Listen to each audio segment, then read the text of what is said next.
మోంతా తుఫాన్ దాటికి ప్రాణ ఆస్తి నష్టం కట్టడి చేయడంలో CM Chandrababu, deputy CM Pawan Kalyan, మంత్రి నారా లోకేష్ వ్యవహరించిన తీరు స్ఫూర్తిదాయకమని మంత్రి దుర్గేష్ అన్నారు. నిడదవోలు మండలంలోని పెండ్యాల గ్రామంలో తుఫాన్ బారిన పడిన 43 మంది బాధిత కుటుంబాలను నిత్యావసర వస్తువులు ఆయన పంపిణీ చేశారు. మత్స్యకారులు, చేనేత కార్మికులకు అదనంగా 50 కిలోల బియ్యం అందించామని చెప్పారు. ఇక తుఫాన్ ప్రభావిత ప్రాంతాల్లో యుద్ధ ప్రాతిపదికన చర్యలు చేపట్టాలని అధికారులను ఆదేశించారు.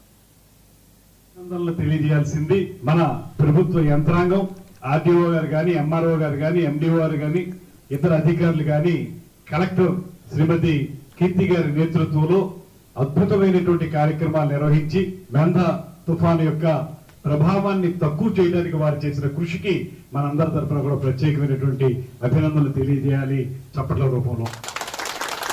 ముఖ్యంగా అఫీషియల్స్ అందరూ కూడా చాలా కష్టపడి పనిచేశారు. అదేవిధంగా దాంతో పాటు మన రాజకీయ పార్టీల కార్యకర్తలు, తెలుగుదేశం పార్టీ, జనసేన పార్టీ, భారతీయ జనతా పార్టీల 3 పార్టీలకు సంబంధించినటువంటి నాయకులు కానీ, కార్యకర్తలు కానీ ముందస్తు జాగ్రత్త చర్యలు తీసుకుని గ్రామాల్లో ఎక్కడ ఇబ్బంది జరగకుండా ఉండే విధంగా తీసుకున్నటువంటి ప్రత్యేకతల వల్ల ఇవాళ తుఫాను ప్రభావం మన మీద తక్కువగా ఉండే విధంగానే మనం చూసుకోగలిగాం. వీటన్నిటికీ కూడా స్ఫూర్తినిచ్చేటువంటి నాయకులు మన ముఖ్యమంత్రి చంద్రబాబు నాయుడు గారు, ఉప ముఖ్యమంత్రి పవన్ కళ్యాణ్ గారు.